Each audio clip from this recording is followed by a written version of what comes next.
മലയാള സിനിമയിൽ എനിക്ക് ഏറ്റവും ഇഷ്ടം തോന്നിയിട്ടുള്ള, ബഹുമാനം തോന്നിയിട്ടുള്ള, ആദരവ് തോന്നിയിട്ടുള്ള, എന്നെ അത്ഭുതപ്പെടുത്തിയിട്ടുള്ള ഒരു വലിയ കലാകാരനാണ് അന്തരിച്ചു പോയ നമ്മുടെയെല്ലാം പ്രിയങ്കരനായ ശ്രീ തിലകൻ ചേട്ടൻ. അദ്ദേഹം പകർന്നാടിയിട്ടുള്ള വേഷങ്ങളുടെ പൗരുഷം എനിക്ക് തോന്നുന്നു മലയാളത്തിലെ എന്നല്ല, ലോകത്തെമ്പാടുമുള്ള അദ്ദേഹത്തെ അറിയാൻ സാധിച്ചിട്ടുള്ള, അദ്ദേഹത്തിൻ്റെ അഭിനയ പാഠം കാണാൻ സാധിച്ചിട്ടുള്ള ഏതൊരു വ്യക്തിയെയും അതിശയിപ്പിച്ചിട്ടുണ്ടാവും. ആ പൗരുഷം തങ്ങൾക്ക് മുന്നിൽ ലഭിച്ചിരുന്നെങ്കിൽ എന്ന് ഏതൊരു പുരുഷനും ആഗ്രഹിച്ചിട്ടുണ്ടാവും. വാക്കുകളിലെ ഗാംഭീര്യം, നോട്ടത്തിലെ, ഭാവാഭിനയത്തിലെ, നടത്തത്തിലെ, എന്തിന് ആ ശരീരത്തിലെ ഓരോ അണുവും ഭാവാഭിനയം കൊണ്ട്, പൗരുഷം കൊണ്ട് നമ്മളെ ത്രസിപ്പിച്ചിരുന്നതാണ്. കൂടുതലൊന്നും ഞാൻ ഈ കാര്യത്തിൽ വർണ്ണിക്കുന്നില്ല, കാരണം ഇതെല്ലാം നിങ്ങളുടെ ഓരോരുത്തരുടെയും ഉള്ളിലുള്ള വാക്കുകളാണ്.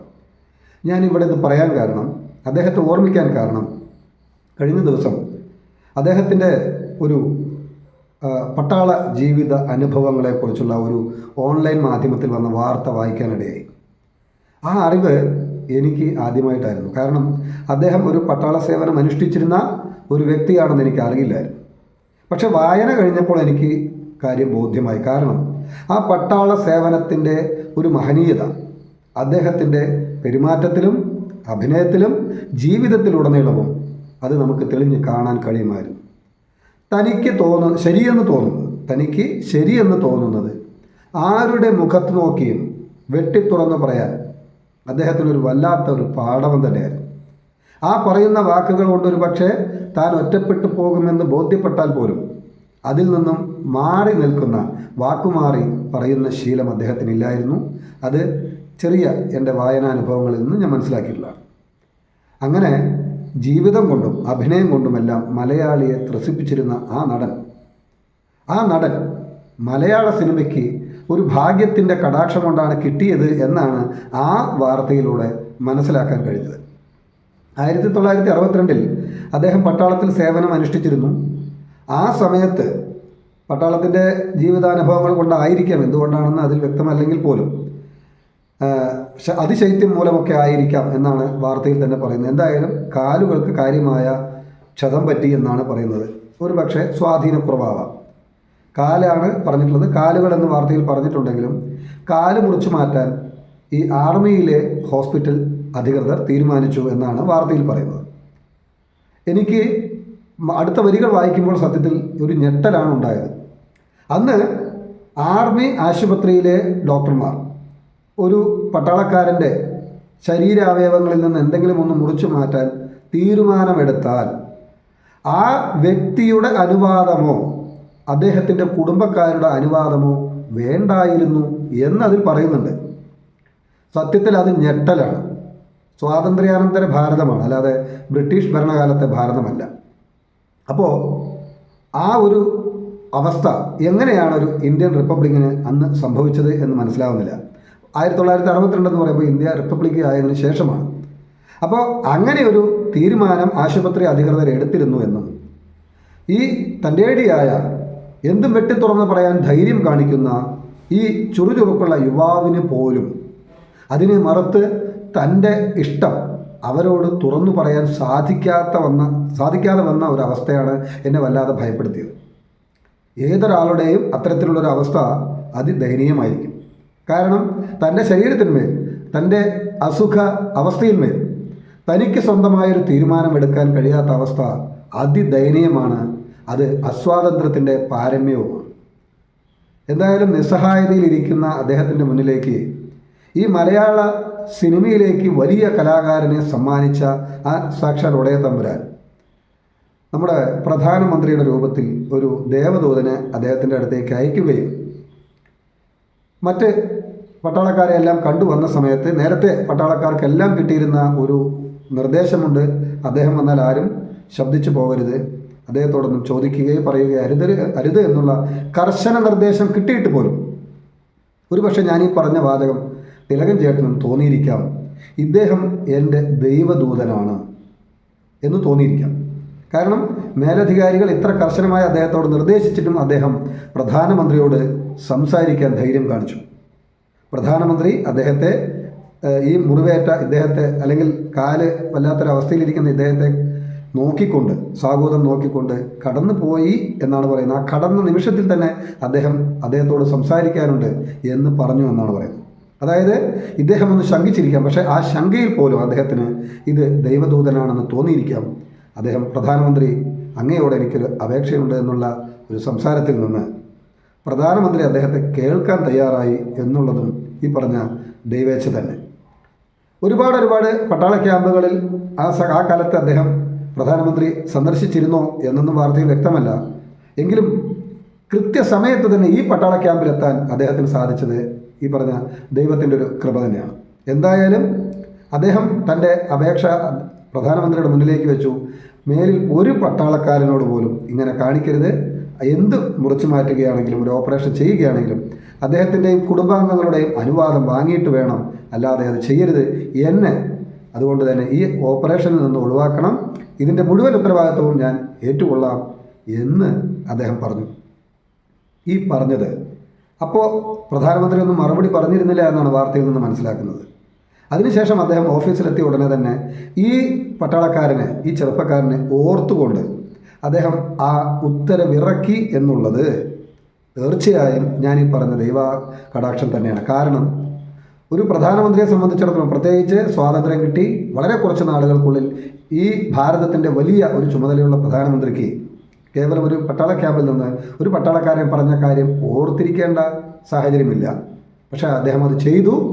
അതുകൊണ്ട് തന്നെ അതിനുശേഷമുള്ള ധാരാളം പട്ടാളക്കാർക്ക് ആ തിലകൻ ചേട്ടൻ ചെയ്ത ആ സേവനത്തിൻ്റെ ഒരു മഹത്വം അനുഭവിക്കാനും ഇടവന്നു. എന്തായാലും പ്രധാനമന്ത്രി ഉടൻ തന്നെ ഉത്തരവിറക്കി, മേലിൽ ഒരു പട്ടാളക്കാരൻ്റെയും അനുവാദം കൂടാതെ, അദ്ദേഹത്തിൻ്റെ കുടുംബങ്ങളുടെ അനുവാദം കൂടാതെ ശരീരഭാഗങ്ങൾ മുറിച്ച് മാറ്റുകയോ ഓപ്പറേഷൻ നടത്തുകയോ ചെയ്യരുത് എന്നുള്ളതാണ് വാർത്തയിൽ നിന്ന് മനസ്സിലാവുന്നത്.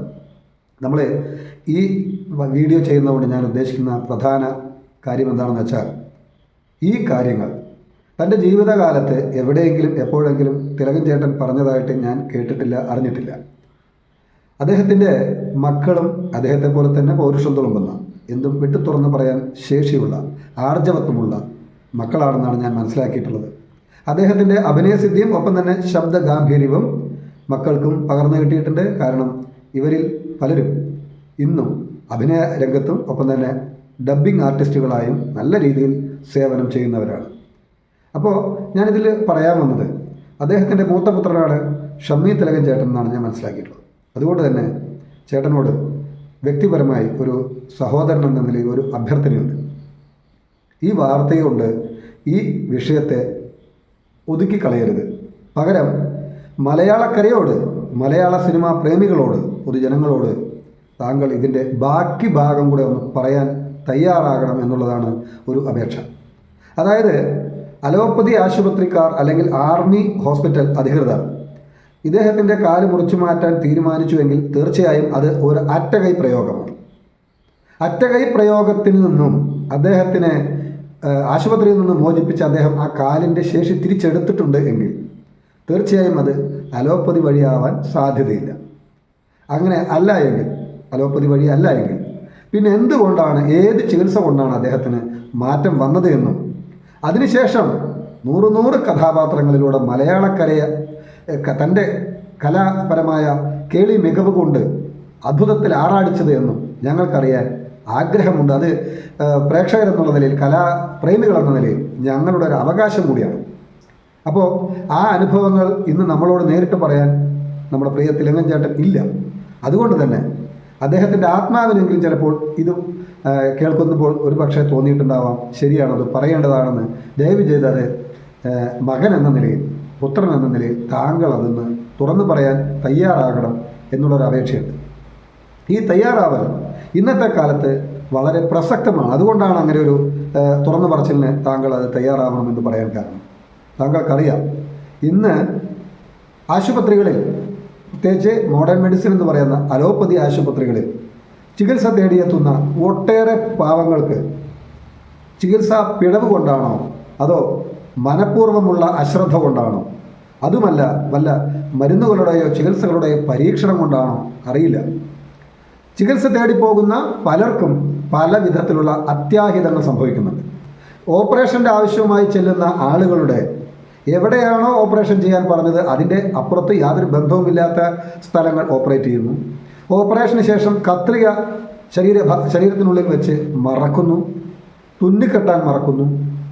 ഒരുപാട് വൈകൃതങ്ങൾ നിറഞ്ഞ രീതിയിൽ പല ചികിത്സാർത്ഥികളും ഈ ഡോക്ടർമാരുടെ അവഗണനകളും ഒരുപക്ഷെ ഈ പറഞ്ഞ പിഴവുകളും അനുഭവിക്കേണ്ടി വരും.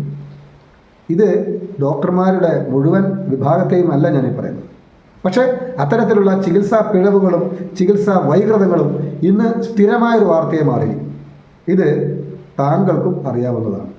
അപ്പോൾ ഈ പറഞ്ഞ താങ്കളുടെ അച്ഛൻ്റെ തന്നെ അവസ്ഥ ഒരുപാട് ആളുകൾ അതിനു ശേഷവും അനുഭവിക്കേണ്ടി വന്നിട്ടുണ്ട്.